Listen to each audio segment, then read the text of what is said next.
Dit is het programma Derch de Bibel van Zilverne Magie met de stem van prediker Elmer Rema. De Bibeltekst voor dit programma is Efeesa Kapital 1, vers 5, daar staat. Wir haben hier in Efeesa besobit al gesehen, dass Gott uns haft sehr reichlich gesehnt durch Jesus Christus. Von der wo wir seinen, dass Gott uns haft erwählt, all Eierheit der Welt den Grund lädt. Mein Freund, wenn du was weiten, wo du kannst von deinen Sinnen schon loskommen und ein siegreiches Leben haben, dann lade ich dir an, waren das Programm zu horchen, zu sein, was Gott hat gemerkt für die, was am Glauben annehmen, als persönliche Heiland. Herr, ich danke dir für dein Wort und bete, dass du das magst wirklich sein und zu alle zu horchen. Amen. Hier ist Matthew, prediker Elmer Rema. We zijn nu in dat Efeesa-boek in het Testament en ik wil met den 5e vers in dat eerste kapitel aanvangen. 5e vers, en heeft ons een leven voorherbestemd, dat wij zullen als zijn ene dingen aangenomen worden door Jezus Christus, nu dat welgevallen van zijn wille. Ik wil eerst een beetje toeleiden tot wat ik dat vergeten zei. We reden daarvan dat God ons uiterweeld heeft, de rading te hebben. En dan is er immer de vraag, wanneer dat zo is, zijn er dan ook zonen die uiterweeld zijn, verloren te zijn. Aber de Bibel redt niet van zo'n. Eindelijk deed dat gegendeel. De Bibel en God maakt dat zeer klaar, dat wer immer wel kan komen. Die aanlouding is voor de ganze wereld. Jeder ene, daar is keine, die bestemd is verloren te zijn. God zegt dat alle, die aan Jezus Christus leven en hem aannemen, had het eeuwig leven en worden niet verdampt worden. Kannst du dat leven? En heeft dat zoals dit proef te zeggen. Over de deren om Himmel staat geschreven, ik zie de der, irgendwer kan hier en aankomen. Irgendwer, dat meent die en dat meent mij. En dan, wanneer een om Himmel komt en aan de binnenzijde van de der checkt, dan is door de Eberschrift, en am erwählt voor dem dat die Weltgrund geleicht wordt. Ik had de ziet van de der nog niet gezien. Also lot ik God, bis hij God is, dat reicht haar zijn plan durch te vieren. Nu, in einem zin is het zo, als wanneer we op de hoge boy zijn, wo de lucht schön en frisch is, en wo we ons dicht bij God voelen. We zijn nu waarde in dat eerste kapitel in Efeesa, en zoals ik zei, we voeren maar zeer langzaam de lengte in dit schöne boek. We zijn bij den 5e vers. En het eerste poort zei we dat de kerk dem Herr Jezus zijn lief oder zijn gemeente is. En wanneer du dat niet im Falle verstehst, laat die dat niet boderen. Ik verstoor dat ook niet ganz im Falle. De Vader, God, die de kerk uitplannen, de Zoon Jezus, betaalt voor de kerk met zijn bloed, en God de Heilige Geest, dat de kerk beschützen. Nu, God de Vader, die de kerk uitplannen in de vergangene eeuwigheid. En du en ik waren niet door am rood te geven, hoe we dat willen gedaan hebben. Hij deed dat nog zien willen en verrood. En hij laat ons nu weten hoe hij dat deed. En wie mensen kunnen dat je dan aannemen of niet. Maar wanneer we dat niet aannemen, zoals hij dat gemaakt heeft, nou dan zijn we even een dieper trouble, vriend. En wanneer die dat niet gefällt, hoe hij dat alles deed, dan zie die zeggen dat hij zijn plan niet ändern wordt. Die, oder ergens zegt wem, tom je vallen. Nu dat vijandmal red ik van 3 dingen die God voor ons gedaan had als hij die kerk uitplant. Dat eerste is dat hij ons gewild heeft. Voor ene mensen is dat zwaar aan te nemen. Er zijn zoveel die willen zo jaren wat dat toeleien. Ze willen jaren wat doen voor ihre rading, zodat ze wensen beet pochen kunnen. Maar nee, hij heeft ons gewild. God de Vader deed ons willen en Jezus Christus. En dan tweedens, zagen we dat God de Vader ons en zijn verrood aanstelt als zijn ziens, zijn kinderen. We worden daar meer van te zeggen vandaag. En dan drittens, God de Vader moet ons aangeneem en zijn leefstijl. En dat is je dan waarde, de Heer Jezus Christus. Ik kan dat niet volken genoeg proeven duidelijk te maken dat God ons gewählt heeft en Jezus Christus. Ik zei waarde dat mensen niet verloren zijn, weil ze niet erwählt zijn. Die zijn verloren, weil ze zinder zijn. En dat is zo als zij dat hebben willen. Dat is de weg den zij gewählt hebben. Den mens zijn vrije wille is niet wahrgenomen en God zijn wille. De verlorene mens deed zelfs willen dat hij niet wel geraad zijn. De apostel Paulus redt zeer streng en Römer het 9e kapitel, de 14e vers, wo hij zegt, wat zullen we dan zeggen, is er ongerechtigheid bij God? Dan mocht het niet zijn. Wanneer er niet vrije wille is en God zijn genade, hoe kan hij de welt dan raden?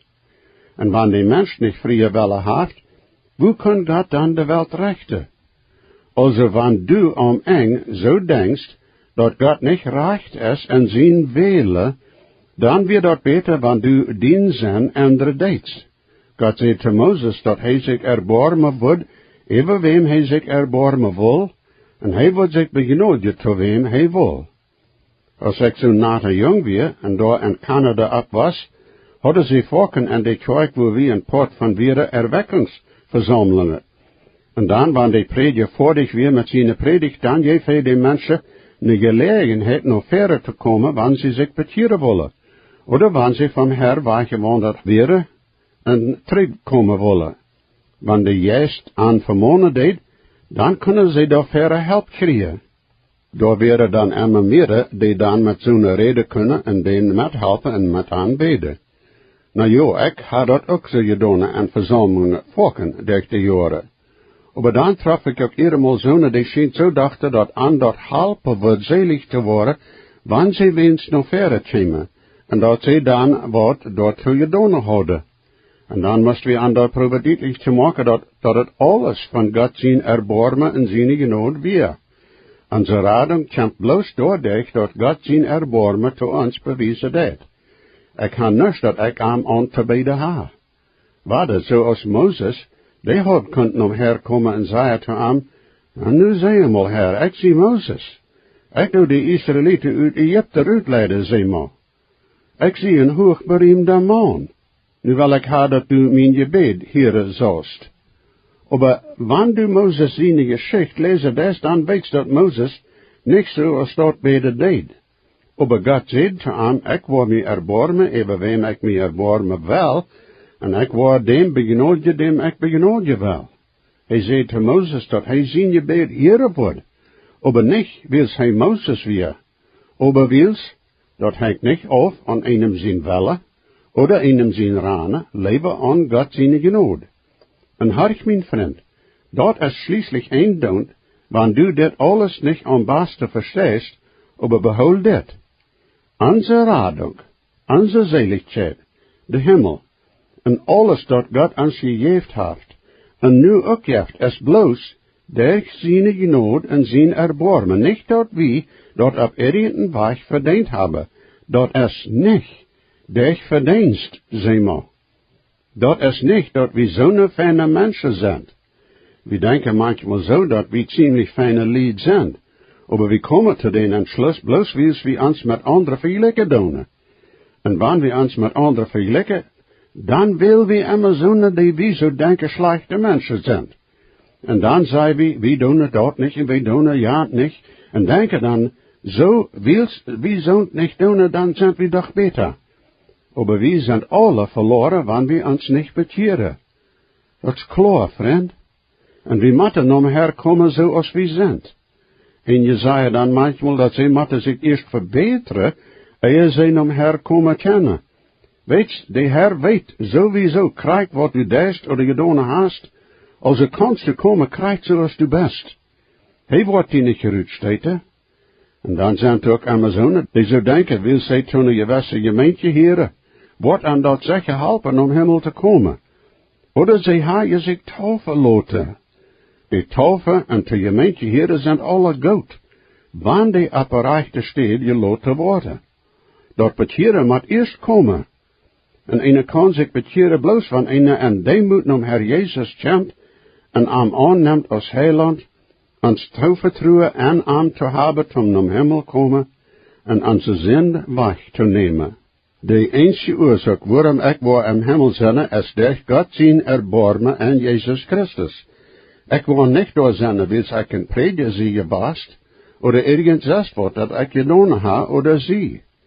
En dat is krijgt tot zo'n zinde als du en ik weer inzend, dat God zijn erbarmen en zijn genade han gereikt heeft. Ik ga eenmaal met mensen gereed die dan te mij zeiden dat zij zich niet betierden, wil zij trouble hadden met gewisse geschichten in de Bibel, zoals de geschichte van Noah en de arche en de grote zindvloed, oder de geschichte van Jona en de grote vis. Maar wanneer ik dan een beetje nagrove deed, dan weer dat niet dat zij zoveel trouble hadden met de geschichte, als dat zij gewisseld in haar leven hadden, dat zij wisten zij worden moeten afgeven wanneer zij zich betierden. Dat weer niet de geschichte in de Bibel die de trouble wieren, dat weer de zin in haar leven. Maar waarde, God wordt irgendwem raden en om hemel nemen, wanneer die zich naar dem Herr God nodig wordt. En Jezus anerkennen wordt als heiland en rader. En wanneer we naar hemel komen worden, dan wordt we zien dat God dat alles in zijn genade en erbarmen gedaan heeft.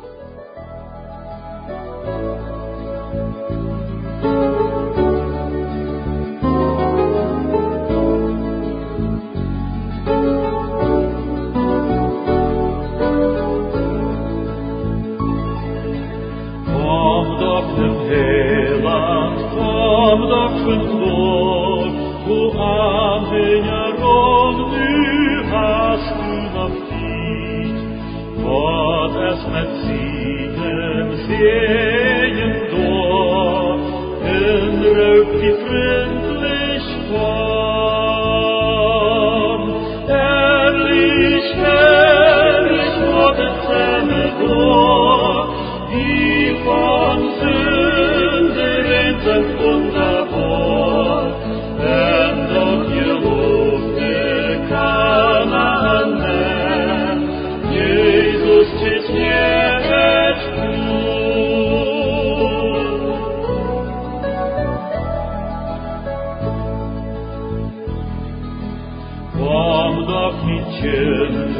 nu kom ik terug naar de 5e vers en ik lees den waarde. Efeesa 1, de 5e vers. En haft ons een leef verherbestemd, dat wij zullen als zijn ene dingen aangenomen worden, door Jezus Christus, nou dat welgevallen van zijn wille. Nu is hier eerstens wat zeer interessant is, en dat is de idee dat van verherbestemd met leef verbonden is. Maar hier zijn de top en denzelfde vers. Veel mensen kunnen deze idee van verherbestemd niet verstaan oder aannemen. En wanneer die dat nog niet ganz klaar is wat we meinen, wanneer we reden van verherbestemd, de Bibel zegt dat God heeft ons, die we Christus zijn, van ver de weltgrond erwählt, als zijn dingen te zijn. Dat is wat dat meent. Dat woord dat in de Griechische spraak gebruikt wordt, is een woord dat eigenlijk meent ontzietgezaad. Dat heet, God heeft ons van verdien dat hij deze ganse welt al erschaffen deed, ontzietgezaad als zijn dingen. Nu, wanneer die dat een beetje zwaar is dat te verstaan, dan best niet alleen doorin. We zijn mensen, en daar is veel van ons God dat we niet verstaan. En dat is wils we weltmensen zijn. En God is God. We kunnen niet genau weten wat in de nächste paar minuten passeren wordt, maar God weet dat eng van aanvang her. Also God heeft ons verdien dat we geboren werden, lang verdien, ons zietgezaad, oder verherbestemd dat we zijn dingen zullen zijn. Dan is je waar de vrouw zijn, dat dan zonen die bestemd zijn niet geraad te zijn? Nee. Er is niets van zo wat in de Bibel. Wat dat zwaar maakt te verstaan is dat we reden van verherbestemd. En dan reden we ook van een mens zijn vrije wille. Hij kan willen of hij wil geraad zijn, oder niet. Maar bitte, maak die dat leven niet zwaar daarmee. We brokken dat nu niet alles verstaan, vriend. Dat reikt nu toe, dat we de wohl hebben dat we Jezus aannemen kennen. En dat God versproken heeft dat wanneer we dat doen, dan hebben we dat eeuwig leven verzekerd. En dat is op den grond verzekerd dat God niet leer kan en niemals leer deed, zeg maar. Also, wanneer du Jezus aanneemt als den heiland, dan hast du dat eeuwig leven en worst im Himmel zijn. En hoor, dat is zeker, één doet wat irgend een mens desire mocht, vriend. En wanneer we naar Himmel komen, dan worden we doorzien dat God dat alles gedaan heeft. En we worden arm, de eer geven. En waar zoals ik zei, dat verherbestemd wordt niemals in de Bibel gebruikt van zonen die verloren zijn, die Jezus niemals aangenomen heeft. God heeft niemals een verherbestemd dat die zullen verloren zijn. Wanneer een mens wordt verloren zijn, dan wordt dat zijn, wils hij dat voor zichzelf gewild heeft. Hij heeft God zijn middel ontzietgezaad. Dat is een beetje zoals wanneer een man een dokter jet wils hij krank is. De dokter geeft aan medicijn voor zijn krankheid en zegt te hem dat hem dat gezond maken wordt. Maar aan een stoot stof die man. En de dokter zegt dat het van die gewisse krankheid is.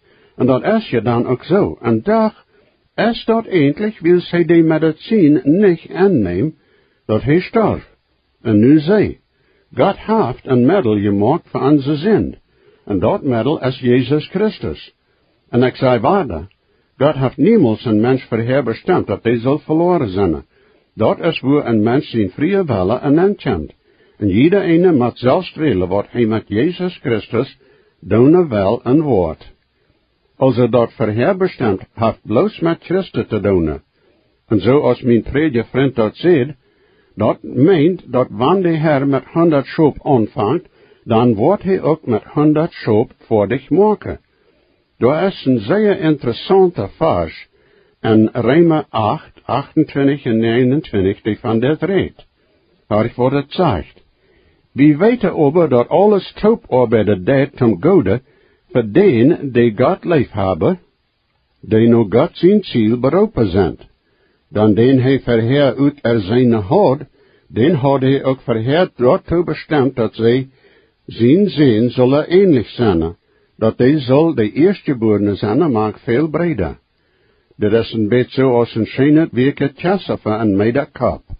Zonen die beroepen zijn naar God zijn zweig, zijn dan ook voorherbestemd dat die zullen zijn, ähnlich zijn. Dat is interessant. En behold, we reden nu van zonen die zich bekeerd hadden, die wedergeboren zijn. En in Römerbrief gaat Paulus dan wieder en maakt dat duidelijk, hoe dat passiert. Römer 8, de 30ste vers, wils die, den hij voorherbestemd had, den had hij ook geroopt. En den hij geroopt had, deed hij ook gerecht maken. En den hij gerecht voor je deed hij ook verherrlichen. Zoals ik zei, wanneer God met 100 schop aanvangt, wordt hij ook met 100 schop voor dich maken. Wanneer een gewöhnliche schop wordt met 100 schop aanvangt, dan is het zo dat wanneer hij eng wordt 65 of 70 schop had, dan wordt het zo zijn dat hij ziemlich goed gedaan had. God wordt eng met al den voor dich maken, met den hij aanvangt.